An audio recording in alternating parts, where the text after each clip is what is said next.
Hello friends, welcome back to my channel.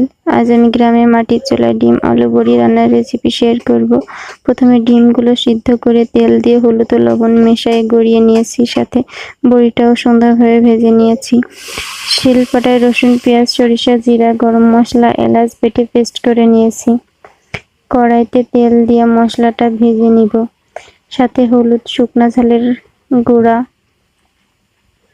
ও পরিমাণ মতো লবণ দিয়ে মশলাটা ভালোভাবে নাড়তে থাকবো।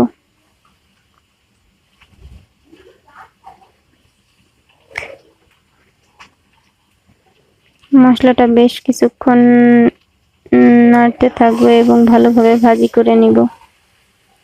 ভাজি করার শেষে প্রয়োজন মতো পানি দিয়ে দিব। তার মধ্যে বেশ কিছু টুকরা আলুও দিয়ে দেব।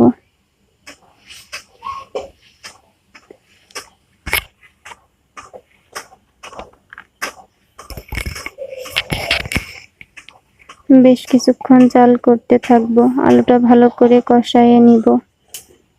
আলুটা ভালোভাবে ভাজি করে তেল বের হওয়া না পর্যন্ত নাড়তে থাকবো। আবারও পরিমাণ মতো পানি দিয়ে দিব।